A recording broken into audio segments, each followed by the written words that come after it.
ये मेरी ऐसी तेजी करेगा, साले की पैंट उतार करके इसके चूतों पे वो फट्टे बजाऊंगा कि दौड़ना भारी पड़ जाएगा इसको, कुत्ते को। आ तो जा साला मेरे सामने।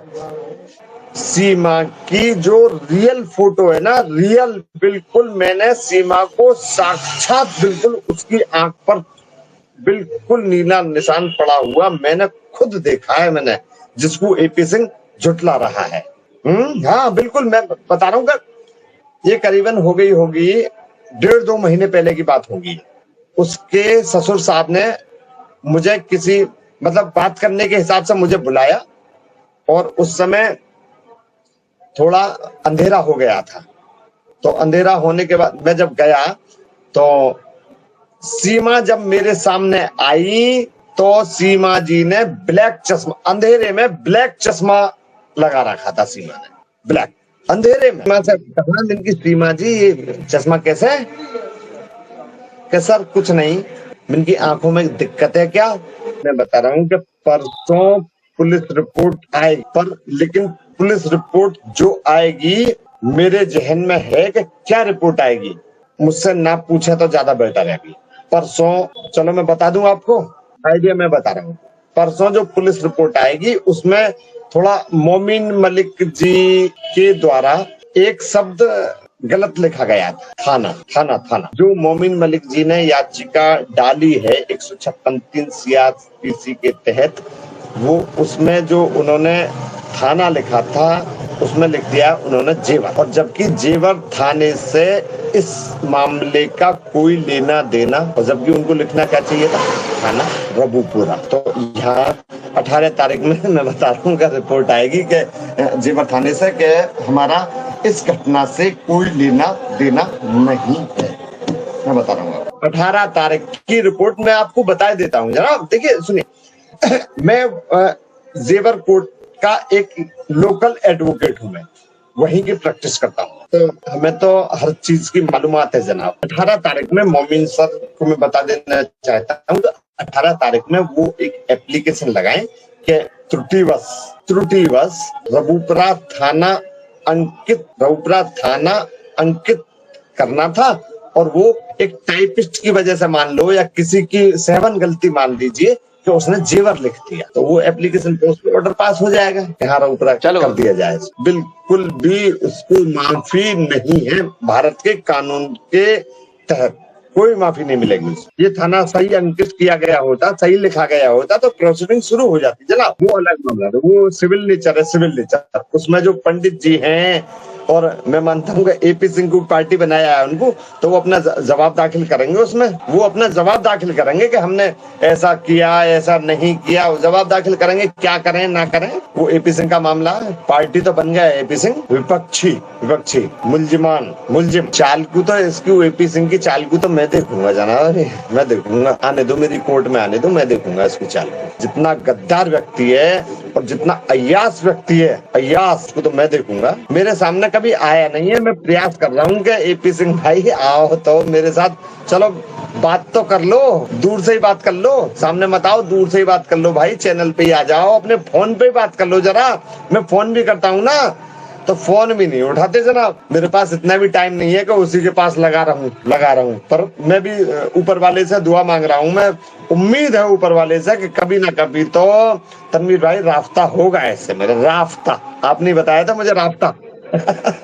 मैं एक बात और बता देना चाहता हूँ, जो मोमिन मलिक जी ने जो याचिका डाली है, उन याचिकाओं को डालने से सीमा को डिपोर्ट होने में ज्यादा समय लग जाएगा। यदि जिस मुकदमे में मैंने बेल कराई थी वो ही मुकदमा इस पर रहता तो सीमा को बहुत जल्दी डिपोर्ट कर दिया जाता। इसके खिलाफ जो भी मुकदमा पड़ रहे हैं उनमें देरी ही होगी इसको डिपोर्ट होने में। दूसरी बात, मोमिन जी ने आज थोड़ा एक मुकदमे में, मैं नहीं कहना चाहूंगा कि थोड़ी उन पर फॉल्ट हुआ था। 18 तारीख में उनको पता पड़ जाएगी स्वयं पर, लेकिन जो जितने मुकदमे इसके खिलाफ पड़ रहे हैं उन मुकदमों को पढ़ने की वजह से सीमा को डिपोर्ट होने में ज्यादा समय लग जाएगा। ये बात मैं आपसे पहले भी कह चुका हूं कि बच्चे तो बच्चे, सीमा भी आपके पास आएगी, पाकिस्तान जाएगी, पाकिस्तान की नागरिक है वही जाएगी। पाकिस्तान उसके साथ कोई भी सलूक करे, उसको जिंदा रखे, मारे पीटे छेड़े कुछ करे, वो हमारा वो नहीं है जिम्मेदारी, पाकिस्तान के नागरिकों की जिम्मेदारी है। और मैं कहना चाहता हूं तनवीर भाई कि यदि सीमा पाकिस्तान जाती है, जाती नहीं है, जाएगी, पर उसको उसके साथ कोई गलत कृत्य, मतलब मेरी रिक्वेस्ट है कि उसके साथ कोई अमानवीय व्यवहार ना हो, मेरी रिक्वेस्ट है। सीमा के खिलाफ अभी मोमिन जी ने 2 मुकदमे कोर्ट में फाइल की। यदि जिस मुकदमे में मैं एडवोकेट था उसमें मैंने बेल कराई थी, अब उसकी चार्जशीट हो सकती, मैं मानता हूं कि जल्दी चार्जशीट आने वाली है, और चार्जशीट आने के बाद में उसमें एविडेंस होती, और एविडेंस होने के बाद में, एविडेंस पूरी होने के बाद में सीमा को सजा होती, और सजा पूरी करने के बाद में सीमा को वापस पाकिस्तान में डिपोर्ट कर दिया जाता है। ये सीमा के लिए नहीं करा, मैं किसी भी विदेशी व्यक्ति के लिए करा। अब सीमा के खिलाफ एक सिविल सूट और दायर कर दिया गया है, और 156(3) CRPC के तहत एक बाद दूसरा दायर कर दिया गया। तो इसकी जवाबदेही किसकी होगी? मुकदमे में देरी, मुकदमे की सुनवाई। और मैं बता रहा हूँ कि ये केस डिसमिस जो हम मोमिन जी ने डाला है, हो सकता है कि वो अपना नोट प्रेस कर ले, वापस ले ले, और सीमा को तुरंत नोट प्रेस होने के बाद में तुरंत डिपोर्ट कर दिया जाएगा। सच्चाई हमेशा सामने आ जाती है। ये तो अचानक ही आ गए थे मेरे पास, तो इन्होंने देखा तो मैंने कहा भैया आप भी बात करिए आप। पर मैं ऐसा नहीं हूं कि एपी सिंह आ जाइए, एक बहन जी को ले आओ और ये करो, कतई भी बिल्कुल कोई लालच नहीं, कोई लोभ नहीं इनसे मुझे कि मेरी तारीफ करिए आप। मैं आपको कम से कम 1000 नंबर कस्बे के दे दूंगा, मैं आपको 1000 नहीं 2000 दे दूंगा। किसी भी व्यक्ति से मेरे बारे में आप बात कर सकते हैं, और मैं बात कर उन नेत्रपाल से भी बात कर लेना, सचिन से भी बात कर लेना, और मैं बता रहा हूँ सीमा से भी बात कर लेना कि मैंने उनका काम किस तरीके से कराया था। पशुपति नाथ, एक मैं आपको व्हाट्सएप भेजूंगा मैं आपको, उसमें देख लेना कि ये एपी सिंह बंद कमरे के अंदर क्या इनको सिखा रहा है, आप उसी से समझ जाएंगे। आप पूरी बात भेज दूंगा मैं। वो मेरे पास भी कहीं से आई है, किसी के माध्यम से, मतलब किसी ने बनाई है, किसी ने बनाई, लेकिन पूरा भारत उस वीडियो को देख रहा है, उस ऑडियो को सुन रहा है। तो ऐसा इतना मतलब इतना कुत्ता आदमी कहां तक गिर सकता है, वो आपको भेजूंगा मैं, देखना आप, सुनना आप। जो फोटोज को जो एपी सिंह बता रहा है ना कि एआई के द्वारा जनरेटेड है, वो एआई के द्वारा बनाई हुई है, वो सीमा हैदर नहीं, सीमा सचिन बोलिए, सीमा, और अगर सीमा हैदर बोलिए घर से बाहर जाइए। क्या यार साला थिएटर करवाता है ये मादरचोद। देखिए ये महिला जो कल आई थी, कल परसों जिस दिन की भी ये लाइव थी, वो महिला मुझे उस दिन दीपावली के बाद भैया दूज का त्योहार होता है, तो उस दिन इस टोपी से मेरा राब्ता हुआ था कोर्ट में, मैंने आपको पहले बताया था। तो ये लड़की ही उस दिन थी उसके साथ में, तो ये उसको लेकर के चलता है साथ अपने। टोपी ने कहा था कि एपी सिंह जिसको बहन बनाता है सोच समझ करके बनाता है, सोच समझ करके एपी सिंह अपनी बहन बनाता है। मैंने बेल करवाई इसकी 3 दिन के अंदर, और चौथे या पांचवें दिन एपी सिंह सीमा के भाई बन गए थे। तो क्या उनको 2 दिन में एपी ने इसको पहचान लिया था कि ये मेरी बहन बनने लायक है?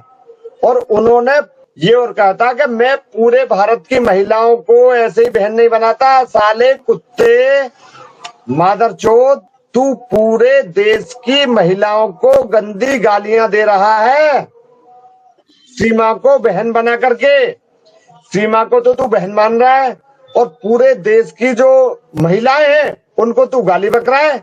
तो मैं आपके माध्यम से मोमिन मलिक को कहना चाहूंगा कि इस वक्तव्य के खिलाफ भी कोई कठोर एक्शन लें। प्रयास मैं भी करता हूं, लूंगा जनाब। तो ऐसा लूंगा कि हो सकता है कि सीमा को चाहने वाले जो भी व्यक्ति हैं मेरे खिलाफ हो जाएंगे जनाब। लूंगा, बहुत जल्दी लूंगा मैं। और ऐसा लूंगा कि पूरा देश और आप भी पहचानेंगे कि हाँ, हेमंत पाराशर भी कोई है। अभी जो मोमिन जी ने जो एक वाद दायर किया था कि तो उसने एपी ने स्टेटमेंट दिया था कि कोई भी दुश्मन देश का व्यक्ति भारत के अंदर वाद नहीं ला सकता।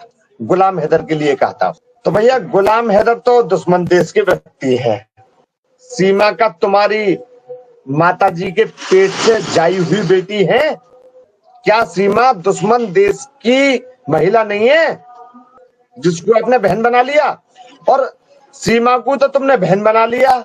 और आज तक सीमा का जो कथित पति है सचिन, उसको आज तक किसी भी लाइव में, किसी भी डिबेट में एपी सिंह ने, चलो एपी सिंह ही कह दे रहा हूं मैं, एपी सिंह ने सचिन को अपना जीजा किसी भी लाइव में और डिबेट में नहीं कहा है। सीमा बहन जी है पर सचिन जीजा जी नहीं है उसका। क्यों नहीं कहता उसको जीजा जी?